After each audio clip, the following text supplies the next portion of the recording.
جو لوگ اللہ پر ایمان لائیں، کہیں کہ ہمارا رب اللہ ہے، پھر اس پر جم جائیں، ان پر فرشتوں کا نزول ہوتا ہے، نہ کوئی غم کرو نہ خوف، خوشیاں مناؤ جنت کی جس کا تم سے وعدہ کیا گیا تھا۔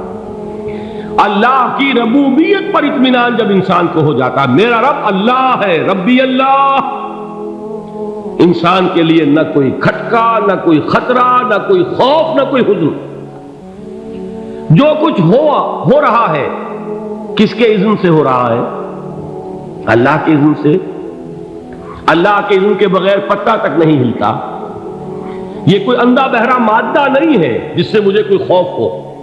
اندھا بھینسا چلا آ رہا ہو اس سے تو ڈرنے کا ہر انسان کو ڈرنا چاہیے، نہ معلوم کس کو ٹکر مار دے، لیکن نہیں، اس کائنات کو چلانے والا ایک سمیع و بصیر خدا ہے۔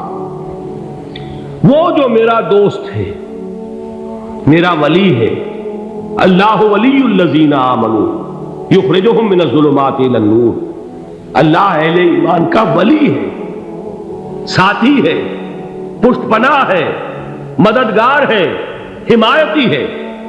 بتائیے جسے یقین ہو جائے کہ اللہ میرا مددگار، اللہ میرا محافظ، اللہ میرا پشت پناہ، اللہ میرا حمایتی، اس کے لیے کوئی خوف ہوگا؟ اس سے کوئی ڈر ہوگا؟ میں مثال دیا کرتا ہوں ایک بہت سادہ، پنجاب کے دیہات کی۔ تو بڑا چودھری ہے اور کوئی غریب کسان ہے، اس غریب کسان کے جانوروں کو ہر وقت اندیشہ ہوگا چوری کا، کوئی میری بھینس کھول کر نہ لے جائے، کوئی میرا بیل کھول کر نہ لے جائے۔ لیکن جس کے بارے میں یہ سب کو معلوم ہو کہ وہ جو بڑا چودھری ہے وہ اس کا دوست ہے، اس کی بچیا کو کوئی خوف ہوگا؟ اس کی بھینس پر کوئی ہاتھ ڈالے گا؟ اسے کوئی اندیشہ ہوگا؟ نہیں۔ کیوں؟ کہ وہ بڑا چودھری، بڑا اس کا یہاں کا سردار، جاگیردار، سب کو معلوم ہے وہ میرا دوست ہے، کوئی میرے خلاف اقدام نہیں کر سکتا۔ اس دنیا میں یہ چھوٹی سی بات اگر آپ کے دلی اطمینان اور سکون کا باعث بن سکتی ہے تو ذرا تصور کیجئے۔ میں لفظ تصور استعمال کروں گا صرف اس لیے کہ اس کا ہم جس کو کہتے ہیں ادراک اور شعور کر نہیں سکتے، اگر کے ساتھ کر سکتے۔ اگر یقین ہو کہ اللہ میرا مددگار اور یقین ہو کہ اللہ ہر آن میرے ساتھ ہے، پھر کوئی خوف؟ کس کا خوف؟ کوئی شے اللہ سے بالا تر ہے؟ کوئی قوت اس سے زیادہ طاقتور ہے؟ کوئی اس کے ارادے کو بدلنے والا ہے؟ کوئی اس کی مشیت کے آڑے آنے والا ہے؟ یہی بات ہے جو حضور نے فرمائی، یہ ایمان کا حاصل ہے لب لباب، کہ دیکھو اچھی طرح اس بات کو ذہن نشین کر لو، اگر تمام انسان مل کر تمہیں کوئی نقصان پہنچانا چاہے نہیں پہنچا سکتے، مگر جو کچھ اللہ نے لکھ دیا ہو، اور تمام انسان مل کر تمہیں کوئی نفع پہنچانا چاہے نہیں پہنچا سکتے، مگر وہ شے جو اللہ نے طے کر دی۔ آپ پھر میں کہوں گا ذرا طاری کیجئے، اسے فرض کیجئے، اسے سوچئے، اگر اس حدیث پر ہمارا دل ٹھکا ہوا ہو تو کسی سے ڈر ہوگا؟ یہ مجھے نقصان نہ پہنچا دے، یہ میری رپورٹ خراب نہ کر دے، یہ میری انکریمنٹ نہ رکوا دے، یہ میرا یہ نہ بگاڑ دے، یہ میرے یہ نقصان نہ پہنچا دے، اس کا ڈر، اس کا ڈر، اس کا خوف، اس کی خوشامد، اس کے لیے جا کر طرح طرح سے اپنی عزت نفس کو ذلیل کروانا اس کے سامنے، یہ سب کچھ کیوں کرتا ہے انسان؟ جب سمجھتا ہے کہ اس کے ہاتھ میں میرا کوئی نفع ہے، اس کے ہاتھ میں میرے لیے کوئی ضرر ہے، یہ مجھے کوئی غضب پہنچا سکتا ہے، یہ مجھے کوئی نقصان پہنچا سکتا ہے، یہ میرا کوئی کام بنا سکتا ہے، یہ میری کوئی ضرورت پوری کر سکتا ہے، اسی کا نام شرک ہے۔ جہاں آپ نے یہ سمجھا کہ غیر اللہ کے اندر کوئی طاقت موجود ہے، وہی شرک ہے۔ بتوں سے تجھ کو امیدیں، خدا سے نو امیدی، مجھے بتا تو صحیح اور کافری کیا ہے؟ شرک تو یہ ہے۔ جس پر بھی تمہیں یہ خیال ہے، کلمہ ہے یہ کلمہ سوم، لا حول ولا قوت الا باللہ، ذرا اس پر دل کو کبھی اگر آپ تصور کریں، پھر فرض کریں، دل ٹھک جائے، اس پر کوئی طاقت نہیں۔ یہی بات تھی جو شیخ عبد القادر جیلانی رحمۃ اللہ علیہ نے اپنی وصیت میں اپنے بچے سے کہی. 11ویں دینے والے ہیں، لیکن حضرت شیخ عبد القادر جیلانی کی وصیت اور تعلیمات کو کتنے لوگ ہیں کہ جانتے ہو؟ یہ جن مقامات تک پہنچے ہیں وہ کس چیز کی بدولت پہنچے؟ انہوں نے جو پیغام دیا وہ کیا تھا؟ اے میرے بچے، جس طریقے سے قرآن مجید میں حضرت لقمان کی نصیحتیں جو ہے نقل کر دی گئی ہیں، میں یہ عرض کروں گا بالفرض اگر قرآن حضرت عبد القادر جیلانی کے بعد نازل ہوا ہوتا تو شیخ عبد القادر کی یہ نصیحتیں بھی قرآن میں درج ہوتی. اتنی اونچی نصیحتیں ہیں. اے میرے بچے، اس حقیقت کو ذہن نشین کر لے، لا فاعل فی الحقیقت ولا مؤثر الا اللہ. اس کائنات میں نہ کوئی فاعل حقیقی ہے نہ مؤثر حقیقی ہے سوائے اللہ. کسی شے میں کوئی تاثیر نہیں اگر اللہ نہ چاہے. آگ جلا نہیں سکتی اگر اللہ نہ چاہے. پانی ڈبو نہیں سکتا اگر اللہ نہ چاہے. زہر ہلاک نہیں کر سکتا اگر اللہ نہ چاہے. کوئی چیز فائدہ نہیں پہنچا سکتی اگر اللہ نہ چاہے. تو در در پہ کیوں سر جھکاتے ہو؟ در در پر کیوں جبیں سائی کرتے ہو؟ سب کے سامنے کیوں ہاتھ پھیلاتے ہو؟ ایک اللہ سے مانگو.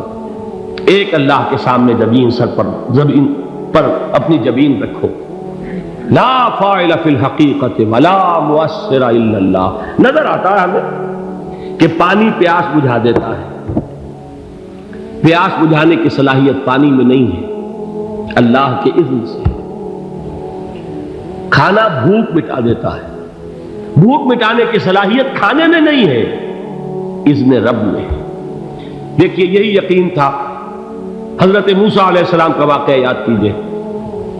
سامنے سمندر آ گیا ہے. قوم دیکھتی ہے پیچھے کہ گرد و غبار کا طوفان. معلوم ہوا کہ فرعون اپنے لشکر سمیت آ گیا. لشکر جب چلتا تھا تیز رفتاری کے ساتھ تو گرد و غبار کا جو طوفان اٹھتا تھا اس کا تصور کیجیے. اور لمحہ بلمحہ وہ قریب آ رہا ہے. پوری قوم نے کیا کہا؟ اے موسیٰ انا لمدرکون. اے موسیٰ ہم کو پکڑے گئے. قرآن مجید میں تو یہاں وہ باتیں نہیں لکھی ہیں، لیکن تورات میں یہ درج ہے کہ بنی اسرائیل جھگڑنے لگے، دست و گریبان ہو گئے موسیٰ کے ساتھ. موسیٰ نے یہاں مروایا لا کر، اس سے تو ہم ہی بہتر تھے. وہاں کھانے کو ملتا تھا، زندگی تو تھی، بیگار ہم کر رہے تھے، موت تو نہیں تھی. اب جو کچھ ہوگا اس کا تصور کرو، جس طریقے سے ہمارے ٹکڑے اڑائے جائیں گے. تو لڑ رہے ہیں حضرت موسیٰ علیہ السلام سے. یہ تورات کی تفصیل ہے. قرآن میں صرف اتنا آیا ہے، پریشان ہو کر انہوں نے کہا انا لمدرکون. موسیٰ ہم کو پکڑے گئے. اس وقت موسیٰ کا جواب کیا ہے؟ کلا ان معی ربی سیہدین. نہیں، میرے ساتھ میرا رب ہے، وہ راستہ دے گا. بتائیے کہاں راستہ نظر آ رہا ہے؟ یہ ہے ایمان بالغیب. راستہ نظر نہ آئے تب اللہ پر یقین ایمان ہے. جیب میں پیسے ہوں اور تب دل کو اطمینان ہے تو ایمان کس پر ہوا؟ پیسے پر، اللہ پر نہیں. جب وسائل و ذرائع نہ ہو اور پھر یقین ہو کہ اللہ مسبب الاسباب ہے، وہ اسباب کا پابند نہیں ہے، وہ اسباب کا محتاج نہیں ہے، اسباب اس کے محتاج ہے. اگر یہ یقین ہے تو اللہ پر ایمان ہے. یہ نہیں ہے تو تمہارا ایمان اسباب پر ہے، وسائل پر ہے، ذرائع پر ہے، مادیات پر ہے، اللہ پر نہیں. اس وقت کہاں راستہ تھا؟ کوئی راستہ تھا؟ سمندر ہے اور ادھر سے لشکر آ گیا ہے. کلا ان معی ربی سیہدین. اب دیکھیے ایمان کہہ دینا آسان ہے، ہوا معکم اینما کنتم. جہاں کہیں بھی تم ہوتے ہو اللہ تمہارے ساتھ ہوتا ہے. لیکن اس کا یقین قائم ہو جائے تو زمین و آسمان کا فرق واقع ہو جائے. یہی بات ہوئی حضور کے ساتھ. غار ہے، چھپے ہوئے ہیں محمد رسول اللہ اور آپ کے وہ یار غار ابو بکر صدیق رضی اللہ تعالی عنہ. اقبال نے حضرت ابو بکر کی شان میں چند اشعار کہیں صرف، لیکن واقعہ یہ ہے کہ بھاری بھاری نظموں پر اور قصیدوں پر بھاری ہے. طویل ترین نظمیں اور قصیدے ہوں ان پر بھاری ہے. ہمتیں ابو بکر کی ہمت جو ہے کشت ملت را چو ابر، جیسے بارش سے کھیتی اپجتی ہے، ابو بکر کی ہمت اور عزیمت اس امت کو اسی طرح سینچنے والی ہے۔ ثانیے اسلام و غار و بدر و قبر، وہ دوسرے تھے اسلام میں، دوسرے پہلے کون تھے؟ انا اول المومنین، حضور فرماتے ہیں سب سے پہلا ایمان لانے والا میں، دوسرے ابو بکر۔ ویسے ہمارے ہاں یہ چلتا ہے اختلاف، حضرت علی پہلے ہیں کہ حضرت ابو بکر پہلے ہیں، لیکن اس میں بڑی خوبصورت تطبیق قائم کی ہے علماء نے، اور بہت صحیح ہے۔ چار کے بارے میں فیصلہ ہی مت کرو کہ کون پہلے، ان کی ایک عجیب تقسیم کر دی ہے۔ آزاد مردوں میں، بالغ مردوں میں سب سے پہلے ابو بکر، بچوں میں سب سے پہلے علی، خواتین میں سب سے پہلے خدیجہ، اور غلاموں میں سب سے پہلے زید بن حارثہ۔ بڑی پیاری تقسیم ہے، یہ چاروں ہی پہلے ہیں، ہر ایک کے لیے اولیت ہے۔ اور واقعہ یہ ہے کہ اگر زمانی اعتبار سے تعین ہوگا تو پہلے خدیجۃ الکبریٰ آئیں گی رضی اللہ تعالی عنہ، کسی اور سے بات کرنے کی نوبت بعد میں آ سکتی ہے، پہلے تو اہلیہ محترمہ سے بات ہوئی، آتے ہی پہلی وحی ہوئی ہے، ابھی تبلیغ کا حکم نہیں تھا، کس کو بتایا واقعہ؟ ابھی اپنی نبوت کی تبلیغ کا تو حکم ہی نہیں آیا، واقعہ کس کا ہے؟ وہ خدیجہ کا ہے۔ جب کہا ہے کہ خشیت علی نفسی، مجھے اپنی جان کا اندیشہ ہے، تو کیا جواب دیا خدیجہ نے رضی اللہ تعالی عنہا؟ وہ صدیقۃ الکبریٰ ہے، صدیقات جو ہے خواتین ان میں چوٹی پر خدیجۃ الکبریٰ ہے رضی اللہ تعالی عنہا، اور صدیق جو مرد ہیں ان میں صدیق اکبر ہے ابو بکر صدیق رضی اللہ تعالی عنہ، لیکن صدیقات میں چوٹی پر۔ جب حضور نے فرمایا خشیت علی نفسی، کیا فرمایا، کیا عرض کیا، کیسے تسلی دی؟ نہیں نہیں، اللہ آپ کو ضائع نہیں کرے گا، آپ غریبوں کے ہمدرد ہیں، آپ مساکین کے تکالیف رفع کرنے والے ہیں، آپ بیواؤں کی سرپرستی کرتے ہیں، آپ مسافروں کی خدمت کرتے ہیں، اللہ آپ کو ضائع نہیں کرے گا۔ یہ یقین ہے اس خاتون کے اندر۔ خیر وہ ایک علیحدہ بات ہو جائے گی۔ میرے دل پر حضرت خدیجہ رضی اللہ تعالیٰ عنہ کی شخصیت کا بڑا گہرا نقش ہے، جو وہ کوئی اور ہی وقت اور موقع ہوا تو بیان ہوگا۔ بہرحال اقبال نے ایک مصرے میں جو چار اولیتیں جمع کر دی ہیں، ہمت او کشت امت را چو ابر، ثانی اسلام و غار و بدر و قبر۔ اسلام میں حضور کے بعد پہلے کون؟ ابو بکر۔ غار میں حضور کے ساتھ کون؟ ابو بکر۔ بدر کی رات اللہ کا رسول سربسجود، وہ جھاڑ، وہ گھاس پھوس کی جو جھوپڑی بنائی گئی تھی، اور وہاں تلوار ننگی لے کر پہرا دینے والا کون؟ ابو بکر۔ اور اس حجرہ عائشہ میں محمد کے بعد سب سے پہلے دفن ہونے والا کون؟ ابو بکر رضی اللہ تعالی عنہ صلی اللہ علیہ وسلم۔ وہ جو معاملہ میں سنا رہا تھا غار ثور کا، حضرت ابو بکر بھی حضور کے خیال سے لرز گئے ہیں۔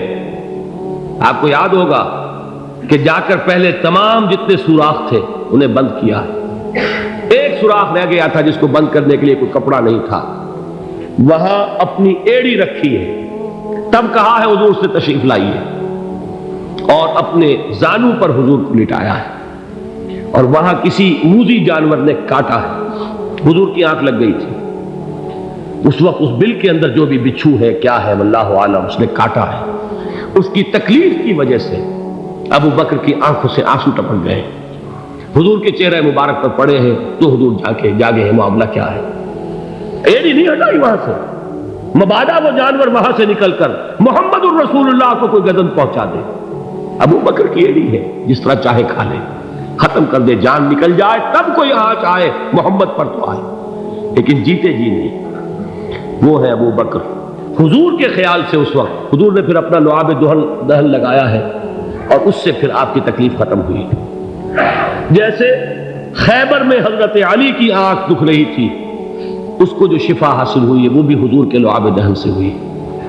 تو بہرحال اس وقت انہوں نے کہا ہے کہ اے نبی یا رسول اللہ، اگر اس وقت ان میں سے کسی نے غیر ارادی طور پر بھی اپنے قدموں کی طرف جھانک لیا تو پکڑے جائیں گے۔ کیا جواب تھا اللہ کے رسول کا؟ لا تحزن ان اللہ معنا، اللہ ہمارے ساتھ ہے، کیوں گھبراتے ہو ابو بکر؟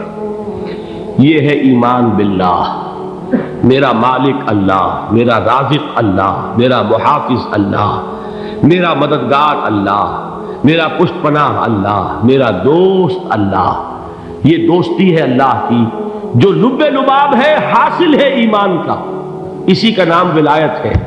اولیاء اللہ کے سروں پر سینگ نہیں ہوتے، جس کے دل میں ایمان راسخ ہو چکا ہو وہی اللہ کا ولی ہے، جسے اللہ پر یقین ہو چکا ہے وہی اللہ کا ولی ہے، جسے یقین ہے اللہ میرے ساتھ ہے، میرا مددگار، میرا پشت پناہ، میرا ساتھی، میرا دوست، میرا محبوب، میرا محب۔